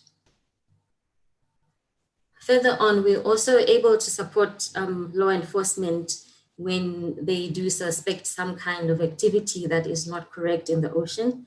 So apart from offering an all real-time service, which will tell you this is where the vessel is right now, we're able to go back in time and also track it going forwards to see where has it been before, how has it been traveling, is the behavior something suspicious, does somebody have to know about this kind of behavior and intercept and see what is happening. So as the saying goes, we develop decision support tools. We're not so much law enforcement, but we provide that service to the law enforcement to be able to go ahead and do prosecutions based on the information we provide. Also, there have been a lot of prosecutions that have happened. There have been people that have been found to be doing illegal fishing and that have been transporting fish from where they were not supposed to be and going to places they're not supposed to be in, as well as also illicit cargo that was found on some shipping vessels. So this is quite a useful case. Further into these services, we will also see the safety at sea desk, which is almost similar to what we saw with OCIMS. However, what is different also is that we bring in a lot more different data sources. And as you heard with Dr. Krug, predominantly in South Africa, they look at data from the local weather services. We go further to look at what other international agencies can provide us with data that covers more regions in Africa. And we're looking into procuring data from the European ECMWF, which will provide us with access to more frequent and more reliable data that covers the whole of Southern Africa as we require.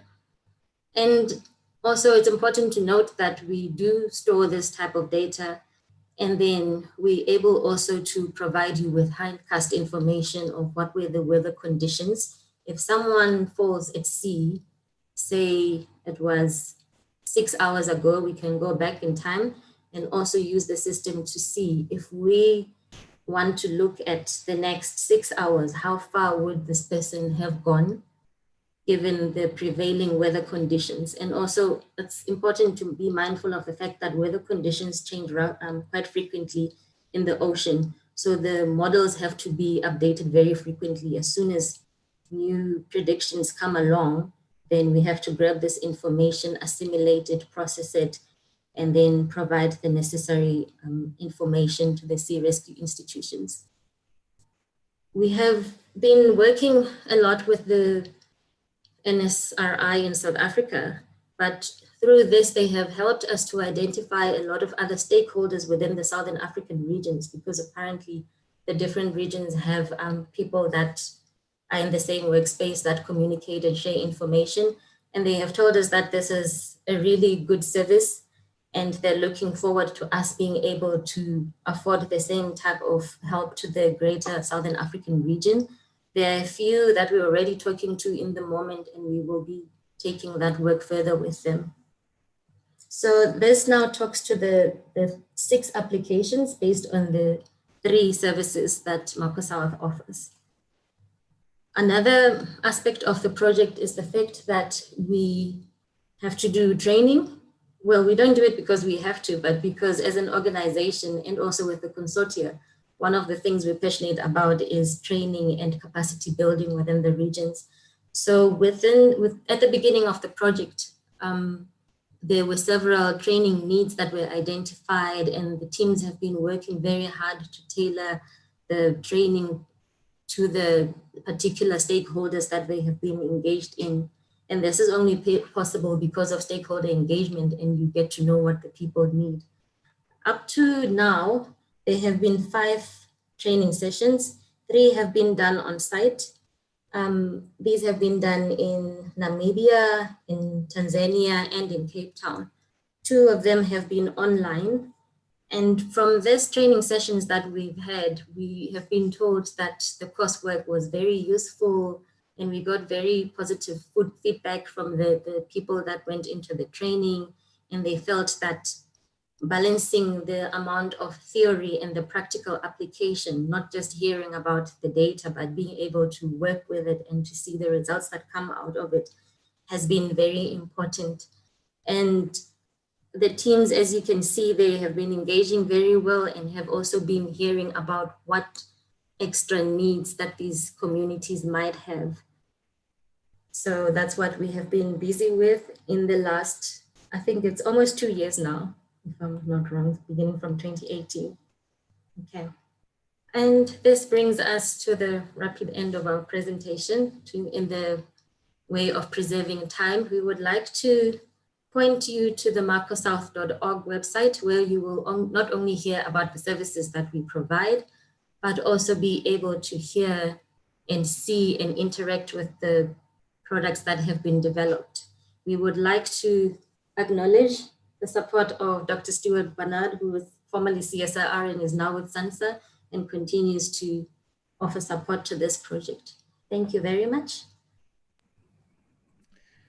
Stewart, I don't know if I have a few minutes to show the demo, or I think a few minutes would be great, but let's just make it a few minutes because we're starting to run out of time. But it would be nice to see the live tool. Okay, just a very simple, quick one. All right, let's see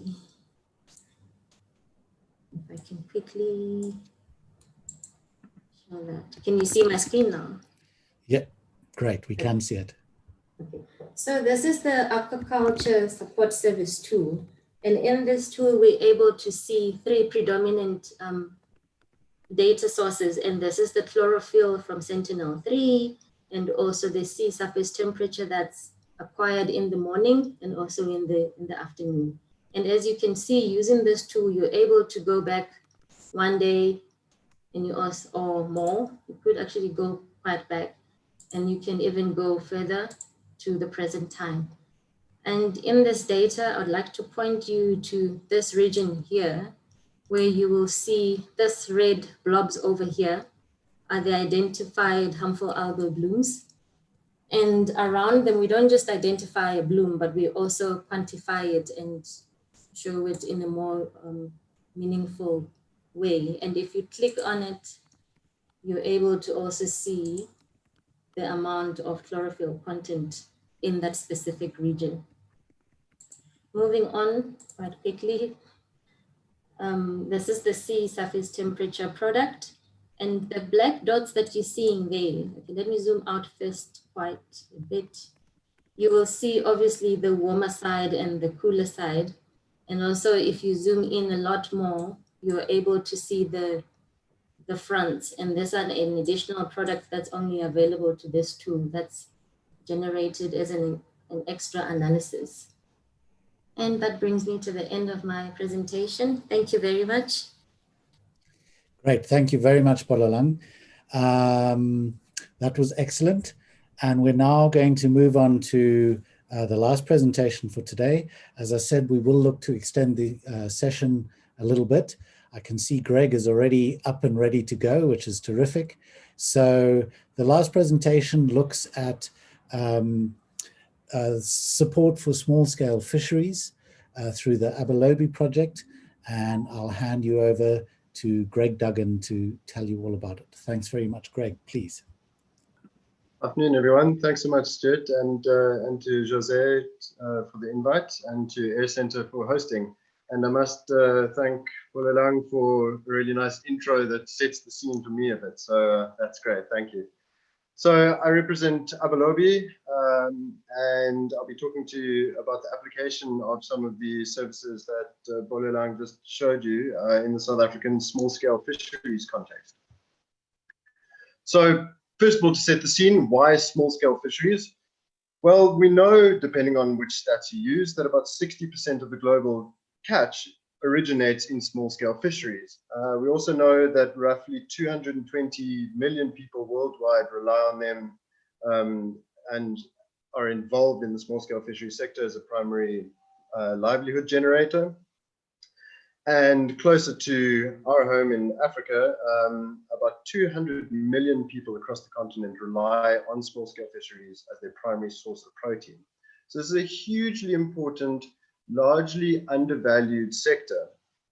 And unfortunately, what we've seen is that Small-scale fishers across the continent remain invisible in the marketplace.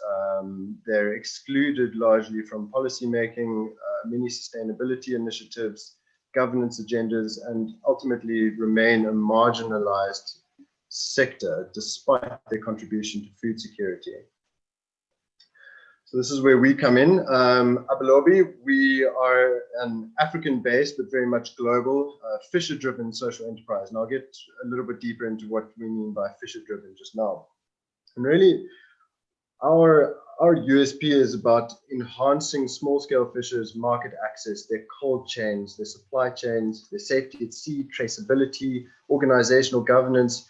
Really, what we do is try and disrupt the small-scale fishing sector with a ground-up approach that puts fishers first. And as part of that, we have developed with fishers, and Bolelang alluded to co-design. We are very much focused on co-designing our products with fishers to make sure that they address their needs on the ground and they make sense and they're readily taken up. And I'll just talk you through a couple of the products quickly and then move into the forecasting. So one of our flagships is the marketplace. Basically, it disrupts the conventional small-scale fisheries supply chain. It digitizes it. It's a smartphone app that enables a small-scale fisher to log a catch live for sale. Users of the app, so on the consumer side, users are notified that a catch is live for catch of the day. They're able to place an order, and then using a unique QR code, they can trace the journey of that fish transparently through the supply chain. Moving on to the Fisher app, another of our flagship products. This is very much fisher facing. And this product was designed originally to digitize the catch logging process. We know that many small scale fisheries around the world don't keep records beyond basic paper record keeping at best. And so really the Fisher app addresses this by digitizing the catch logging process. So fishers download the app, it's a free app, and they can log all their trip details, their trip costs, their catch details.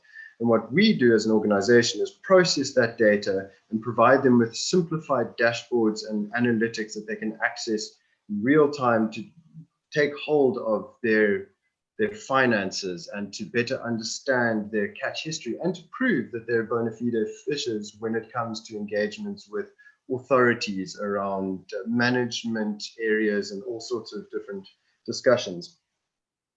And again, just to reiterate, our entire product line is based on this co-design ethic. We call it Tech and Touch, and it's all about capacitating communities to engage and tell us what technology they need.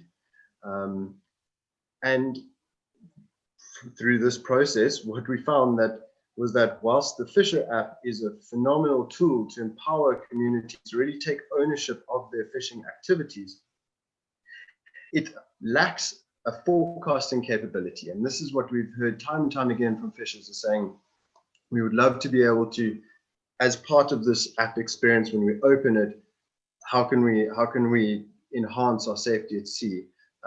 Again, these are small scale fishers. These are small vessels, often without engines. So things like wind and swells pose safety at sea threats. But it's not just about forecasting. And this is the really exciting part where we've partnered with the CSIR and MarCoSouth to access these products that Bolelang talked you through just now. So on the sea surface temperature side, sea surface temperature is really important. It impacts fish feeding behavior. So below a certain temperature, certain species will just stop feeding. So even if you went out there with an echo finder, you might find the fish, but they're not going to bite. And so knowing SST is hugely helpful to know whether to go to sea at all, and if so, where you should go and look. The next one is chlorophyll. In South Africa in particular, fishers who we work with on the West Coast deal with high value species like West Coast rock lobster. Again, this is negatively impacted by events like red tides. And so understanding the algal levels is hugely important, and forecasting blooms. In line with our co-design ethos, we started working with the CSIR team to really unpack what we thought the fishers would need in terms of access to both forecasting, but then also SST and algae data.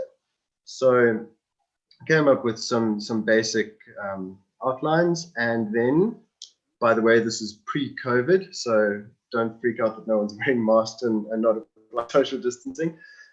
We started off with a little group in a town on the South African west coast called Lambert's Bay. Oops, excuse me. And this is a group of fishers we work with regularly. They're on our platform, and we took them through the various products that were available, and then took on board their feedback to really refine what a product might look for that would be beneficial to them.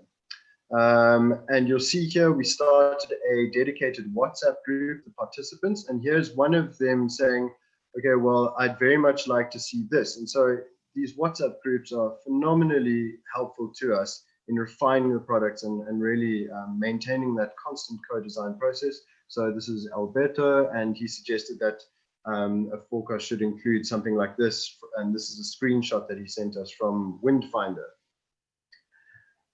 So taking on board the feedback of the fishers and the fishing communities via those WhatsApp groups, we started coming up with these dashboards, and these dashboards have been refined over time. This is sort of the latest version of the dashboard. We've been through about 5 or 6 iterations now. So you'll see these go out on a Monday, a Wednesday, and a Friday. The fishers receive this via WhatsApp. It's a condensed image, so it's a low draw in terms of data requirements, because data is often a very big issue in South Africa.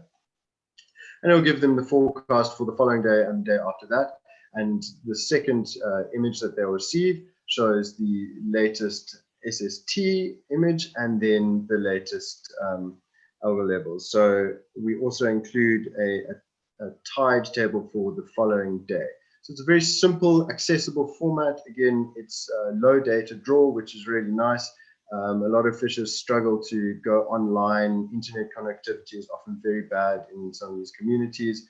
So it's important to keep these images very small and useful. Another nice thing about the use of these WhatsApp groups is that we can inform our communities of potential algal bloom events. So here, if you look down around my cursor, you'll see around Dwarskusbos, there's a little red image there. That's a potential red tide event. And so we were able to send out a couple of images and a warning to the group so that they know to be aware of that when they're going and harvesting certain species. So in terms of the next steps, well, I showed you that Fisher app and alluded to the fact that we don't have a forecasting functionality in there. So that's really what we're working towards. So these user groups that we've been piloting the dashboards with have given us sufficient feedback now that we're confident we can integrate a really simple product into the Fisher app. Again, it'll be low draw on data, so that's not going to be an issue.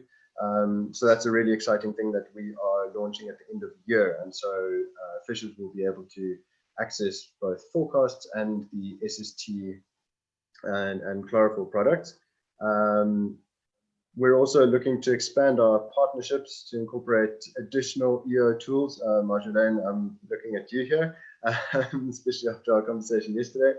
We're also interested in really empowering fishers to act as citizen scientists, and so to contribute data to the broader conversations. So engaging in citizen science projects where fishers take water temperature measurements in situ on the fishing grounds, for example. That's a really interesting collaborative avenue we'd like to explore further. And then ultimately, we're expanding the service. We've recently launched it, so it's gone from the west coast of South Africa. It's now in a community on the south coast, but ultimately by the end of the year, we'll have it in all of the communities in which ABALOBI works in South Africa. And once it's in the Fisher app and launched across those communities, we would like to start rolling it out in our other projects across the Western Indian Ocean region and upcoming in South America. And Oomarsing, I should chat to you as well, because we're launching soon in Mauritius. So that's another good point of contact. So that's me, short and sweet. Thank you all so much for your time. Brilliant. Thank you very much, Greg. Don't go away, because I think the first questions might be for you. So first of all, thank you very much to all of the presenters for doing such a terrific job, presenting such interesting material, and exposing all of this really fantastic work to a much wider audience. Thanks again to the Air Centre for making their facilities available. We will still have another 10 to 15 minutes of questions, so please, I'd encourage you to not cut off at the scheduled time and hang around for another 10 or 15 minutes. And thank you, of course, to the AUC as well for everything that they do. So we've answered quite a few questions in the Q&A box in text, and we have some set up there. I won't go through the user survey because that will take too much time. But the first questions to Greg, actually, I'm going to squeeze 4 of them together, were basically about, can we replicate ABALOBI in Brazil, Nigeria, Bahia, which is a state of Brazil? Can we think of implementing an ABALOBI for aquaculture? And I guess this is potentially maybe a little bit more kind of community-based aquaculture. And can we add satellite services from third parties, such as logistics, cooking services, you know, I guess other things related to the supply chain. So expansion as is in fisheries to other places, aquaculture, and spreading your market wings, I guess, and ingesting other things. Greg, please. Thanks, Jed. And thanks everyone for the questions. So in terms of replicating, absolutely. We are in a rapid expansion phase. We're actually looking to launch in Brazil soon. We've got projects coming up in Belize and Peru and Chile, Brazil. We've got projects running at the moment in the Seychelles, the Comores. We're launching in Mauritius on Monday. So yeah, very much we can replicate our model, and we have, I've just dived into a small selection of the products we offer. So we also have monitoring capabilities for government and community organizations. So there's a lot that we can do, and everything is very configurable both to local context and language, but also to the needs of the particular user. So we can sort of stack, it's a very modular approach we use, so we can stack different levels of functionality along the chain. ABALOBI for aquaculture, absolutely, we're always keen to explore opportunities and options. Again, it would depend on the market and the conditions, and depending on who it's for. But if it's for small cooperatives and small-scale fisheries cooperatives, we'd definitely be interested, and it's a definite possibility. Again, the technology is highly scalable and adaptable and very modular. And then adding satellite services for logistics, I like that idea. We have a very sort of open platform that we almost constantly add different capabilities to. So over time, we've built these various payment gateways, added in logistics functionality so that we can enhance our traceability through the supply chain, for example. So yeah, definitely something we would look to do in the future. I should also mention on the satellite front, we do integrate as well with several companies to offer vessel tracking and safety at sea services. So the project we're launching in Mauritius on Monday will have an integrated AIS component working with Exact Earth and Stone 3 communications. So that'll be physical devices as well. So there's a lot that we can sort of stack on and there. All right, brilliant. Thank you, Greg. I'm going to try and take the liberty of squeezing about 3 questions into one and I think they're mostly for Kwame, talking about coastal ecosystems, biodiversity, and high resolution remote sensing. And basically, how do you manage to maintain coastal ecosystem viability in the face of things like agriculture and impact upon impacts from seaborne activities as well. So I think it's really about how we maintain the viability of coastal ecosystems with Earth observation. Kwame, any thoughts on that one? Yeah, so thanks for the question. So the good thing Earth observation provides us is the fact that we can constantly collect information or measure certain parameters, right? So for instance, if you have we have agric setups impacting the coastal system, one of the things you constantly want to do is how is the agricultural activities affecting, say, nutrient uptake by nearby lagoon or the coastal area. Satellites will then not directly help you measure how much nutrient is coming from the farm, but it can provide you that information that allows you to see how, let's say, phytoplankton is doing, how are other plankton, zooplankton, phytoplankton, also the diversity that you have in your setup. Using satellites, you are able to then see how the influx of nutrients from nearby systems affect your lagoon, your coastal ecosystem, and so forth. So this is the way I see it. Again, you don't normally have to then go back to your agric setup to constantly measure in situ measurement. You are able to know how these setups are being affected by nearby system. That is the way you use satellites in all of this. The good thing again is that you constantly remotely can assess these things, and you are in a better position to manage your resource. That is the way I would answer it. I mean, the question didn't come out too clearly, so it's a bit difficult to pinpoint exactly how what sort of solution I can recommend. Right. Great, thank you very much, Kwame. So we have a question from Hafiz, who talks about R&D and capacity building requires data availability and infrastructure.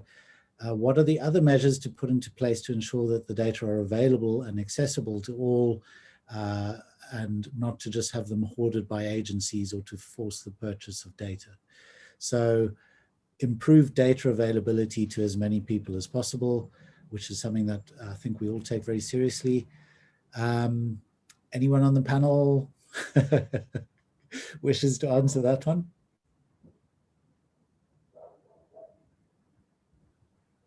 Can you repeat it again, please, Stewart, because I was disconnected. Yes, thanks, Islam. It's about the accessibility to data. So what measures are put into place to ensure that the data are available outside the project and to whoever needs them? Can I answer that one from the... Yeah, please, Greg, go for it. So we have a strict policy of fishers owning their own data. And so if we're going to share data, it's always about who created that, owns it. But then we'll approach the fishers personally and say to them, okay, we've had a request for data from X person or organization. Are you willing for us to share that data? Most often they are willing, but it's a very important step that we as an organization only curate data. And I think there's been a lot of, in the last 5 years, a lot of organizations that harvest a lot of data and then get a bad reputation because they just share it and think it's their commodity, and it's actually, it belongs to whoever generated it. So that's a fundamental principle for us. Yeah, absolutely. And I think, but so there's a world of difference between that kind of data, which absolutely must be respected in that way, and something like Earth observation data, particularly if it's coming from Copernicus, so it's freely available anyway. So I'll actually try and answer that question to some degree. because I'm a representative of a space agency whose job it is to actually make space data available.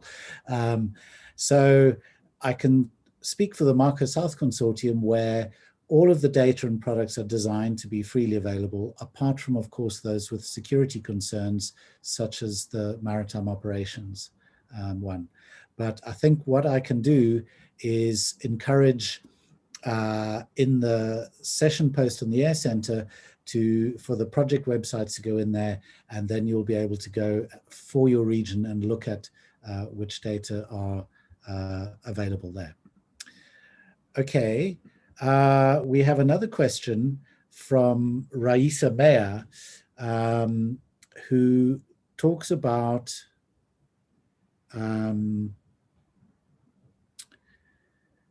sorry, the question just disappeared on me.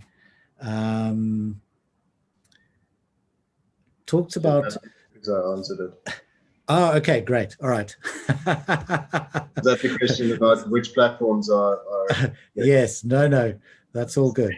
Okay, so then we had a question for Marjolaine, which I think has already been answered. You guys are answering the questions too fast for me here. About which actually is an interesting question that I'd like to at least publicly air, about the specific algorithms. And I don't know if those were algorithms related to the color in the SST, but it was a question about, are you using basically regionally optimized products, or you know, are you using global products? So I think that's worth commenting on. Marjolaine, I don't know whether you want to quickly comment on that.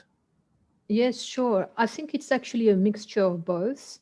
Certain algorithms are regionally developed, and certain algorithms are using algorithms that are already existing or have been published, and then we just implement them operationally.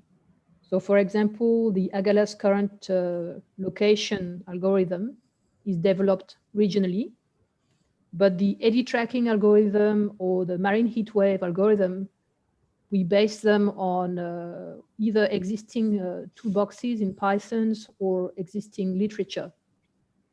And then I think, Stewart, you might be able to talk, you might be a much better person to talk around the algorithm you have developed for the, together with the team for the ocean color and the fisheries and aquaculture tools. Yes, sure. Thanks, Marjolaine. So the quick answer to that is you actually need to understand the available global products and whether they are suitable for use in your regional domain. So if, for example, you're working on the South African West Coast, which is very high biomass and has quite different waters than those for which the global products were derived, you actually do have to put some work into deriving a regional algorithm or regional products, both for temperature and chlorophyll, as an example. So you actually kind of need a bit of science, of course, sitting behind the operational products to make sure that your core science products are fit for purpose and representative of the ecosystems that you wish to apply them in. Okay, there are some easy questions. Are we going to get a copy of the slides? I think all of the video is made available through the Networking Friday site. And we always do try and make the slides available after a quick check with the slide owners to make sure that that is okay. So we have another question, which is managing the impacts on sensitive ecosystems and coral reefs from the identification of additional fishing zones. So I'll just change that a little bit, because there's obviously an impact from fisheries and aquaculture that can be negative. But there is also the aspect that potential fishing zone data, it does not mean that you still have the same resource limitation. So the implementation of something like potential fishing zones has to be handled sensitively. And I know Kwame responded to one of these kind of questions in the text-based questions, but I think, Kwame, it would be good to just get a few thoughts about, how do you implement something like potential fishing zones in such a way as that you're not just overexploiting your stocks? Thank you, Stewart. Yeah, so we've had that question so many times, and anywhere we go and we talk about the PFZs that we generate, people are saying, okay, you already have a depleted resource and you are now showing people where to find fish. For us and for most of our colleagues, this is the idea behind the PFZs that we produce. It's for ensuring and promoting surveillance efforts, right? So we generate these PFZs and we share among the people involved in monitoring and control and surveillance. So the idea behind this is to let them know where fishermen will potentially go. Then it helps them to plan their daily surveillance activities. So if you have a PFZ and you know where fishermen will go, then you know it's a vast ocean. So you don't have to comb the entire ocean looking for people who might be engaged in illegal activities.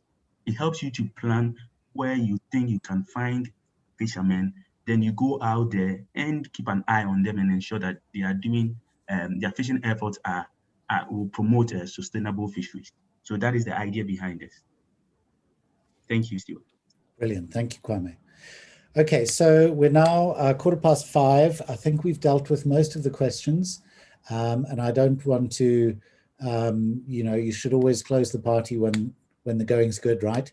So I think what we can do is draw the session to a close.